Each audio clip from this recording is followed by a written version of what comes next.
a moment, you'll hear James Stewart as the six-shooter. But first, Friday evening on NBC, hear the Dinah Shore Show and Songs with Sinatra. The Laughter starts tomorrow with the Bob Hope Show and continues with that wonderful Phil Harris-Alice Faye Show. But that's not all. You'll also hear Can You Top This and Fibber McGee and Molly. It's a great Friday night lineup of programs, all of them heard only on NBC. James Stewart as the six-shooter.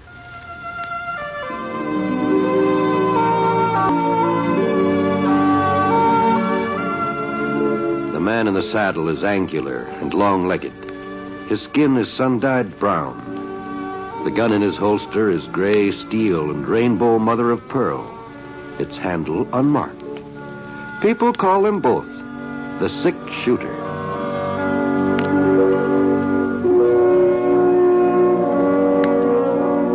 The NBC Radio Network presents James Stewart as the six-shooter, a transcribed series of radio dramas based on the life of Britt Ponset, the Texas plainsman who wandered through the Western Territories, leaving behind a trail of still-remembered legends.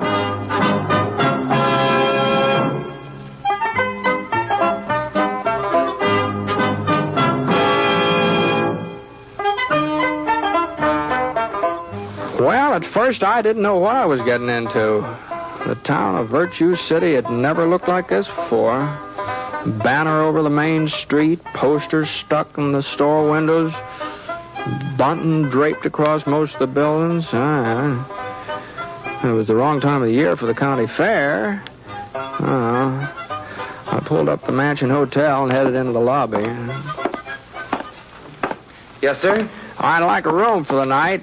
Well, I guess we can fix you up, mister, if you'll just sign the book. Sure. Oh, by golly, Never mind. I'll blot it up. You just stand back out of the way. I put a new point in that pen this morning, but I got some people, well... I sure am sorry about that. Yeah. Well, that'll be 50 cents in advance, Mr.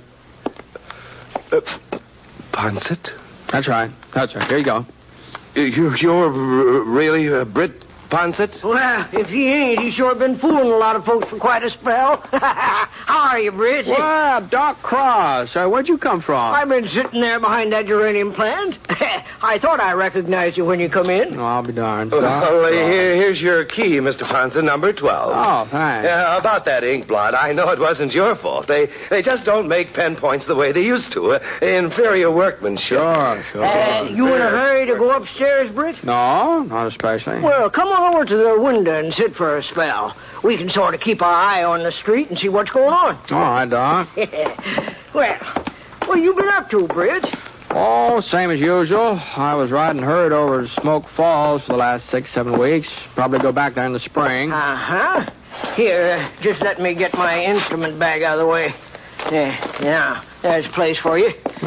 You treating somebody in the hotel? No, not exactly. I sort of make my headquarters here in the hotel nowadays. Well, what happened to your regular office? Oh, I still got it. But, hotel's handier. What with all this fighting and shooting going on so much of the time. Shooting? You ain't heard the news, huh, Britt? No, guess I haven't. Well, you see, Gus Cotton moved into Virtue City a couple of months ago. Gus Cotton? You know who Gus is, Britt, that gunfighter. Used to be part of the McGinnis gang over at Willow Fork. Oh, sure, yeah, I've heard of him. Well, it seems Gus and Tracer McGinnis had sort of a falling out. Gus decided it'd be healthier for him and his kid brother Roy to change residence, so they come over here. And by now, they've just about taken over the whole town. Oh, I just can't believe that Sheriff Davenport would let a thing like that happen, Doc. George Davenport was killed last August, Britt. He was killed? No. I reckon it was an accident. At least that's what the inquest said. Well, who's taking his place?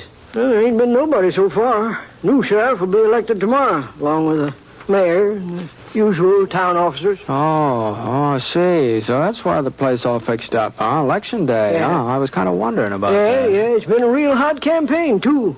Sheriff part of it, that is. I ain't had so much medical business since the Apaches was moved on to the reservation. Yeah, well, who's running? Ernie Needle. He's one of the candidates. You remember Ernie, Brett, the blacksmith? Oh, sure. And there's a good man, too. He'd make a good sheriff, I imagine. Yeah, if he wins. Roy Cotton's running against him, Gus's brother. Oh, I see. Yeah. Of course, in a fair election, Ernie'd win hands down, but Gus Cotton's doing his best to see that it won't be fair. He is, huh? Yeah. Half the voters in town have been bought off. The ones who won't be bought, well, they've been threatened. Why, if anybody even... Britt, maybe you can give us a hand. Huh? I'm sort of chairman of the group that's backing Ernie Needle, the Citizens Committee to Keep Virtue in Virtue City.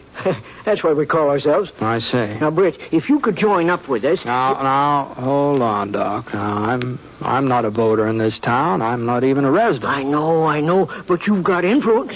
Lots of influence. And if you... Well, Doc, Well, you have lots of influence, Britt. And look, if you was to come to our rally at the schoolhouse tonight and sort of sit up there on the platform next to Ernie Needle, well, that might win him some of Roy Cotton's votes. No, I'm sorry, Doc. Now, this just isn't any of my business. Now, you know that as well as I do. Now, Britt... No, so long, Doc.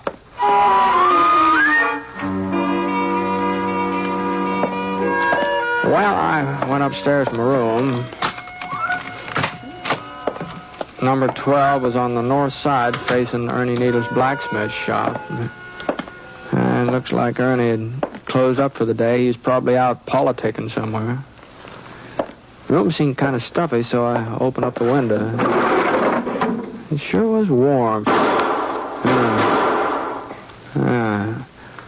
Sounded like some more business was heading Doc's way.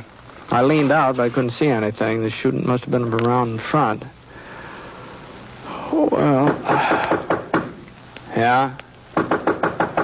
Yeah, come on in. Howdy. Howdy. You're Britt Ponset. That's right. I'm Roy Cotton. Oh? Understand you were having a little chat with Doc Cross just now. Uh-huh. Doc a friend of yours? Yeah, I guess you could say so, Roy. Well, you know it's funny, ain't it, how friends sometimes get a man into trouble? Oh? Is that so? Yeah. Yeah. You plan to stay around town for long, Ponset? Oh, I hadn't made up my mind yet. Why? I was just wondering if you were going to be here for the election tomorrow. You heard about the election? I heard about it. Well, I wasn't anxious to run for sheriff, you understand, but old folks seemed to think it was my duty, so I had to oblige them. Well, I wouldn't worry about it, Roy. You might not be elected. I'll be elected. Why, do you got the votes counted already, huh? I'll be elected. If there ain't no outside interference. I see. So maybe it'd be best if you just moseyed on out without sticking around for the vote. Well, the doc mentioned something about a rally tonight, asked me to attend. You're not going to attend to no rally, Ponset. That's exactly what I told the doc. You turned him down? That's right. Well, I guess I needn't have bothered you. But now that you mention it, Cotton, I'm sort of reconsidering my decision. What do you mean? Well, you're barging in here and ordering me around might make me sort of consider changing my mind. Oh, now you listen here, Ponset. You ain't going to that rally tonight. You ain't even going to be in Virtue City after sundown. I'm not, huh? Well, if you are, you're just asking for me and Gus to do something about it. Maybe I am, Cotton. Maybe I am. Okay, Ponset. You had your warning. You're right. Yeah? I'm not leaving town, so if you want to do something about it, this is as good a time as any other. Huh? That gun you're wearing's loaded, isn't it? Well, sure, but... Well, then why don't you go ahead and draw? Well, you ain't got your six-shooter. It's right here on the dresser. Yeah. All right. Well, I'd be taking advantage. It might not work out that way. Well, I don't want to shoot up no hotel room, Ponset. the rent's paid in advance. All right, Cotton. Now, look here, Ponset. My coming up here to see you, well, Well, it was my brother's idea. Gus thought, well, now what I mean is, he said that you was to have till sundown to get out of town, and he wouldn't like it if I was to jump the gun.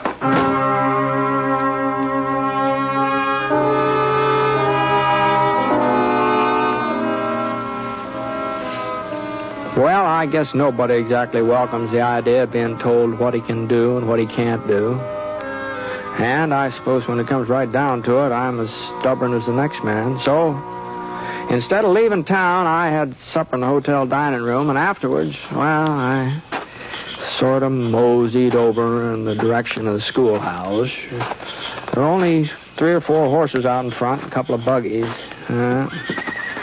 Didn't look like the Citizens Committee to keep virtue in Virtue City had drawn much of a crowd. Well, I hadn't really planned on attending the rally. I was going to walk right by and head back to the hotel. But just as I started to move past the school, I spotted Roy Cotton waiting behind a big elm tree across the street. There was another fellow with him, bigger, older. Stood to reason he was Roy's brother, Gus. And it stood to reason that if I left without going inside, they'd figure they'd bluffed me into keeping away. So, the meeting was in the combination 4th, 5th, 6th grade classroom, and Doc Cross was introducing the various candidates when I opened the door. And as candidate for mayor, our good friend Cecil Potter. Oh, yeah. You all know Bo Spitzer, who's running for coroner. And last but far from least, the man who will be responsible for maintaining law and order, Ernie Needle, candidate for sheriff. Now, folks, I guess that's about all, so let's get... Wait a minute. Looks like we got us a visitor. Hey, sirree. Step right up here, Britt. Step right up here. Now, wait a minute, Doc. I didn't mean to interrupt your meeting here. I was just strolling by. Why, you ain't interrupting, Britt. You're a godsend. Folks, listen to me now. Now, quiet down. Quiet down, will you? Now, listen. Mr. Ponset's arrival here puts a whole new complexion on things. What? Well, I sure don't see how I know there ain't very many of us here tonight. And from the size of this meeting, it looks like we're fighting a hopeless battle. But we ain't. Not now. Not anymore. There's enough of us here to spread the word. We gotta see to it that by the time the polls open tomorrow, every voting citizen in Virtue City knows that the 6-shooter's on our side. Now, whoa, Doc. Now, hold on here. Amos, you take the folks who live west of Cedar Street. Al, you take the section over by the creek.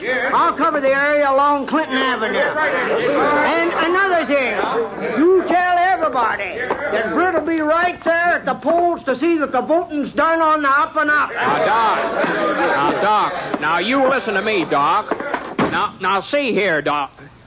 Now, you just see here, Doc. Was there something you wanted to say, Britt? Well, Doc, you know doggone well there's something I want to say. I'm not going to have folks running all over town claiming that I'm interfering in this election. Now, you just go and call them off, Doc, and you just stop them before it's too late. Well, I'm afraid it's too late now, Britt. It looks to me like they're on the way. And I better get started myself. I'm going to make it over to my section before everybody's asleep. Okay, Doc, okay. You just go right ahead, but you're going to be pretty foolish looking in the morning. What do you mean, Britt? I mean that I'm not taking part in your election tomorrow, no matter what you tell people. You won't do your duty, huh? My duty is to mind my own business. Britt, the law says there's supposed to be one man at the polls who's unbiased, who's neutral, so to speak. What? Well, of course, your sympathies may sort of lie with Ernie Needle and our committee, but technically, you're nonpartisan. Seeing as how you can't even vote yourself, I mean. How's that? Now, look, Britt. All that I'm trying to do is to see that this election's carried off strictly according to the law. The law says we got to have us a nonpartisan president at the polls. Well, I'm not even certain that the election would be legal if you wasn't sure. Well, I wouldn't want to stand in the way of the election being I mean, if you're certain that... Well, if it's really necessary. But honestly, Doc, I just can't believe that... Well, it's up to you, Britt. Entirely up to you. Well, so long. Now, Doc. Wait a minute. Be set up in the hotel lobby, Britt. Polls open at 7 a.m. Just let your conscience be your guide, Britt. Let your conscience be your guide. Night.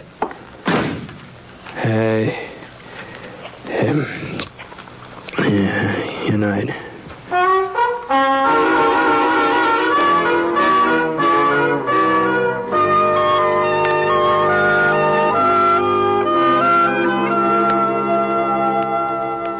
We'll return to James Stewart as the 6-shooter in just a moment. Meantime, I'd like to pass on a word of thanks for the many gratifying letters we receive each week from you, our audience.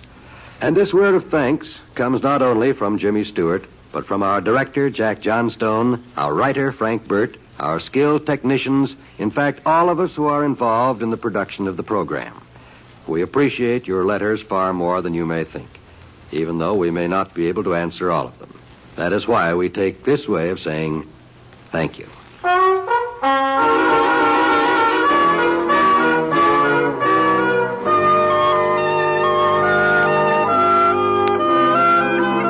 Well, I just couldn't seem to get to sleep that night, and along about 5 a.m. I gave up trying. And it was just as well it did, because that was when Doc Cross showed up to take me down to breakfast. He kept saying that he wasn't trying to influence me one way or the other about being an election official, but as soon as we finished eating, he sure steered me straight toward that voting booth in the lobby. And the next thing I knew, somebody handed me a sheet of paper with a list of names on it, and people started filing up to get their ballots, and, well, the voting went off real smooth. There was just one shooting, and that turned out to be just a flesh wound. And when it finally came time to shut down the polls, just about everybody who was eligible had cast a ballot.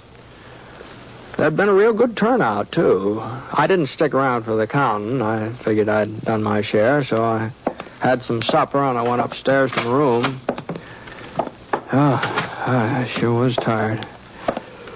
Oh, not having any sleep the night before and having to sit around indoors all day. Well, I took my boots off, and I sort of stretched out flat on the bed for a couple minutes. I didn't intend to doze off. I was just trying to build up enough strength to go on with my undressing, but I don't know.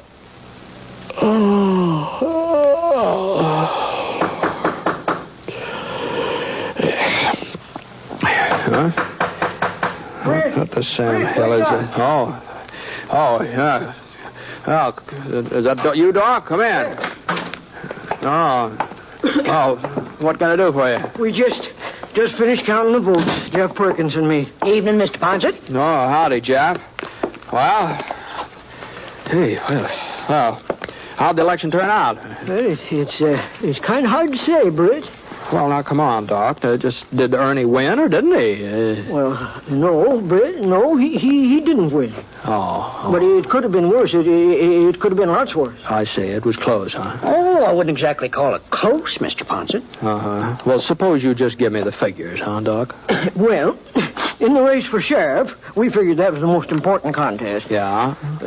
Ernie Needle got 7 votes. 7 votes, huh? Is that all? Yeah, that was his total. We made certain. And Roy Coffin, he got 33. 33. Well, I'm sorry, Doc, but I guess if the people want Roy for their sheriff, they're entitled to have him. Yes. I'd say folks are entitled to whoever they want. Well, I have to admit, I'm kind of surprised, though. I thought Ernie'd do better than that. By the way folks were voting, I just thought that he... Now, just hold on a minute here, Doc. There's something funny here. Huh? Oh, no, you said Ernie got 7 and Roy Coffin 33. Yeah, that's right. Oh, that's 33 and 7. That only makes 40 votes. Why, there must have been twice that many votes cast. 101, 101. Well, that means there are about 60 ballots you haven't accounted for. 61 to be exact, Britt. Yeah? That's how many you got. That's how many I got. That's how many who got? Britt, it gives me great pleasure to announce that you've just been elected sheriff of Virtue City by a landslide. Congratulations. Now, hold on here, Doc. What do you mean? Mr. Ponset, it's the greatest write-in campaign in the history of this here town. Yes, sir, Britt. What? Well, I can't believe this couldn't be true. It's just plain foolishness. The people have spoken. Doc Cross, if you had something to do with It was this... a spontaneous movement, purely spontaneous. Well, whatever it is, you know doggone well I won't take the job of sheriff. I don't even live here. We just checked the Virtue City Incorporation papers. It must have been an oversight, but they don't say a word about town officials having to be residents. Well, if you've got the idea I'm accepting this office, you're just mistaken. Even if this election is legal. Oh, it was legal, all right. It was legal. And as of right now, you are the legally elected sheriff. Uh-huh. All right. Then I resign. Yeah, I sort of thought you might feel that way, so I did a little more checking. And according to town laws, you've got to submit your resignation in writing to the mayor, and he's got to approve it. But we don't have a new mayor yet.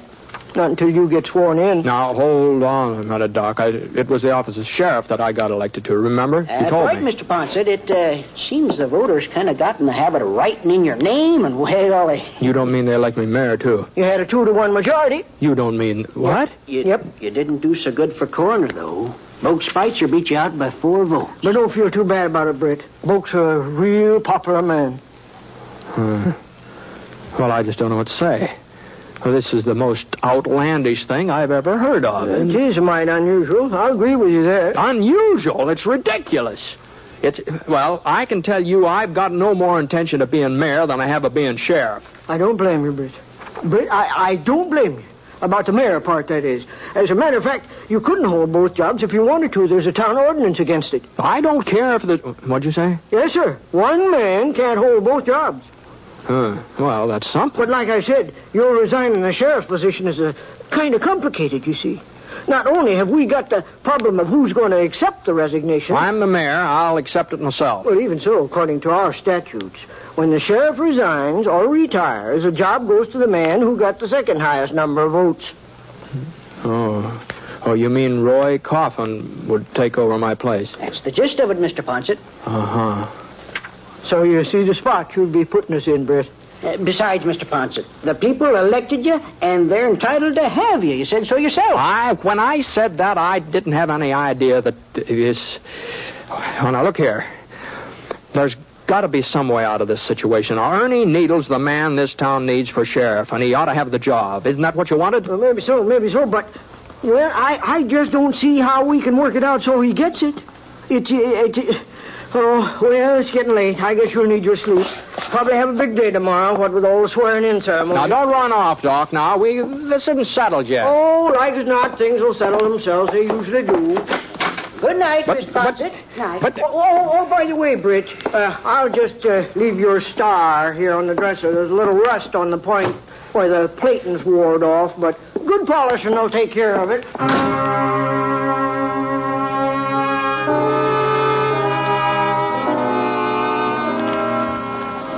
Well, that was the second night in a row I didn't get much sleep. First thing in the morning, as soon as I figured it was time for the town hall to open, I headed down there and I did a little hunting through the legal code myself. And it was all true what Doc Cross had told me. If I gave up the job of sheriff, Roy Cotton would be next in line for it. Well, about 9 o'clock, a delegation headed by Doc Cross came in to make the preparations for the swearing-in ceremony. And I told them that the ceremonies just have to be postponed until I had a talk with the Cotton brothers. They were living in the old Peterson place on Flower Street. You got your nerve coming around here, Ponset. If you figure on making a name for yourself as sheriff by arresting us, you better do some more figuring. Arresting you? You mean you boys have done something illegal? No, he never said that. Well, putting you under arrest was the farthest thing from my mind. Of course, if you think I should. And just what is it you do want, Ponset? Well, The fact of the matter is, it's my understanding that Roy here would inherit the sheriff's job if anything happened that I wasn't able to go on. That's right, Ponset. And like as not, something will happen, too. Uh-huh. Well, I was just thinking that under those circumstances, it might be a good idea for Roy to get all the experience he can while I'm around to show him the ropes. You want me to work with you? Well, I don't see why not. Come to think of it, I could use you both as deputies. Deputies? Yeah. Yeah, that'll save me getting the whole big posse together. I think the three of us ought to be able to handle the McGinnis gang. McGinnis? Tracer McGinnis. You heard about him, haven't you? Oh, that's right. You all used to be sort of friendly, didn't you? Before you had that falling out with him, that is. Gus? You don't mean Tracer McGinnis is heading this way? Oh, it's probably just another false rumor, but it's probably not a word of truth to it. Yeah, but why'd he be coming in here, Gus? Unless he's after us again. Yeah. Well, now, if you fellows would just hold up your hands, I'll give you the oath. No, wait a minute, Ponset. Maybe it'd be better if you was to take out more of a posse. Oh, no, Gus. Like as not, Tracer won't be bringing his whole gang, maybe only 10 or 12 of them. All right, now, boys, you hold up your hands. I'll give you... No, I ain't going to mix it up with Tracer McGinnis, Ponset. I had enough of him already. But, Roy... The kid's right for once. Well, I'm afraid you fellas don't quite understand. Now, according to the ordinance passed 2 years ago come November, if any man refuses to take part in a duly constituted posse, he forfeits all right to hold office in the town of Virtue City from that time on. That'd mean that you couldn't be sheriff, Roy. Gus... I don't figure that's going to make much difference, Ponset. You see, we don't aim to stay around Virtue City anyhow. Yeah, that's right. We were sort of planning to leave town today, weren't we, Gus? Yeah, we were just doing our packing when you come in. Well, maybe we ought not to wait to pack, Gus. Them McGinnis boys ride fast when they're on the move. They sure do. Come on. Oh, I wouldn't hurry myself too much, boys. If you ask me, I think you'll have plenty of time to finish packing before they get here. Plenty of time.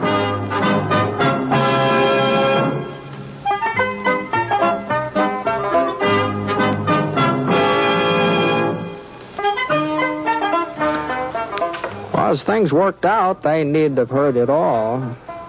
As far as I know, Tracer McGinnis never did show up in Virtue City. Of course, Ernie Needle became sheriff that very same day, right after I resigned. And I guess he hasn't had too much trouble keeping folks in line.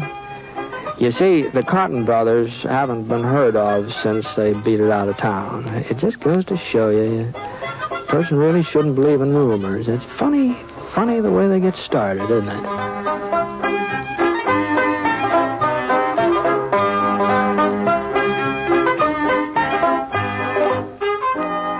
The Six-Shooter is a transcribed NBC Radio Network production in association with Review Productions. It is written by Frank Burt and is based on a character created by him.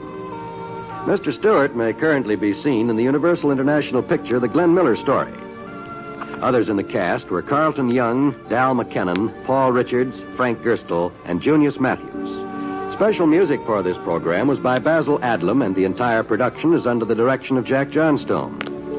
All characters and incidents were fictitious, and any resemblance to actual characters or incidents is purely coincidental. This is John Wall speaking.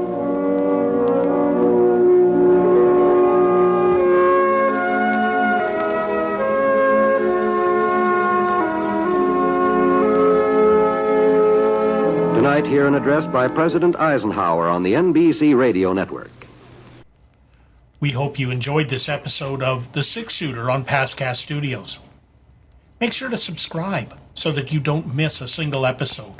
We also feature a lot of other old westerns and other really interesting radio dramas from the golden age of radio. Leave us a comment. What would you like us to play for you? Thanks for tuning in.